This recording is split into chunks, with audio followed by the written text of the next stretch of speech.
Trailblazers is a RIA initiative designed to bring young railway professionals with experienced industry leaders to enable them to network together, learn from each other, and celebrate the diverse workforce. Today, RIA EDI Charter signatories discuss accessibility and disability issues and see how we can work together to overcome them.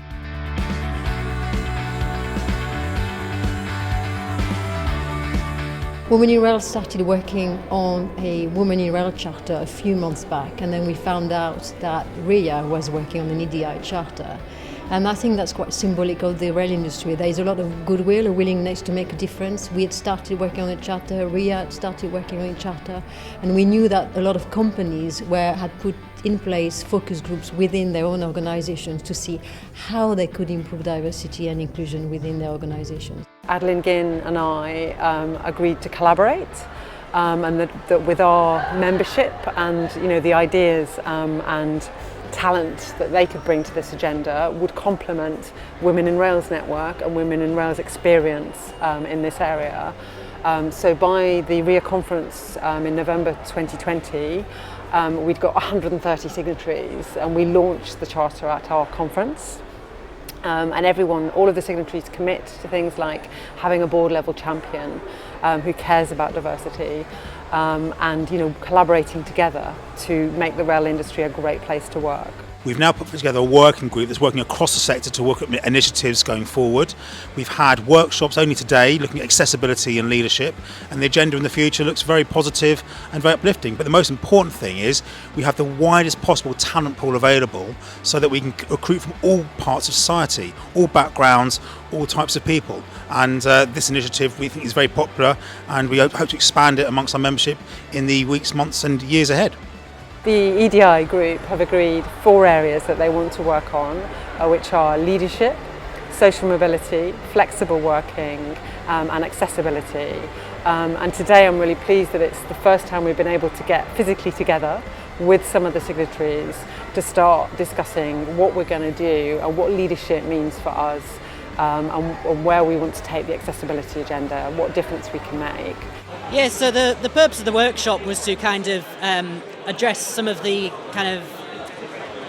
statistics, as you mentioned, around accessibility that people don't realise. So actually, only 5% of disabled people are wheelchair users, and yet when you think about disability, the first thing you think of is wheelchair user, wheelchair symbol, and that works because everyone knows what it means, but there's another 95% of people you can't forget about, and more importantly, 70% we can't see, so we don't even know that person is disabled, so we have to know how to help without knowing that they need it, and it's a real challenge, so we can't just do what we think is the obvious and what's the stereotype.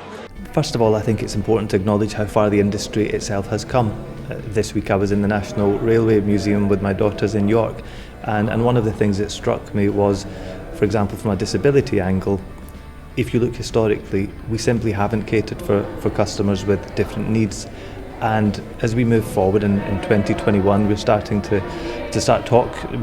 talk much more openly and much more articulately about the need to serve lots of different types of customers with different needs.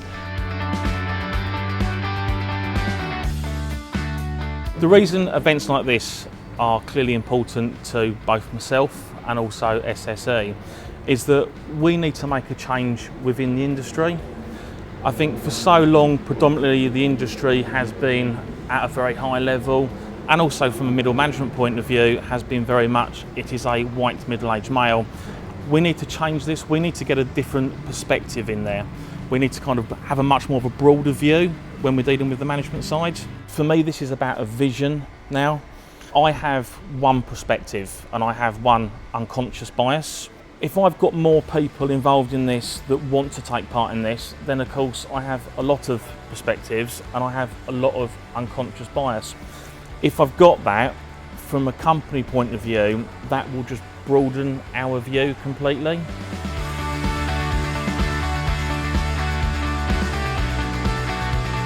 So EDI is really important because we have a skills gap, a huge skills gap. So our research at NSAR says by 2025 we're going to be 34,000 short because of the skills changes that are coming in this industry. So therefore we need a bigger talent pool, we need rail to be attractive to everybody, and we need to make sure that we can get those people into our industry.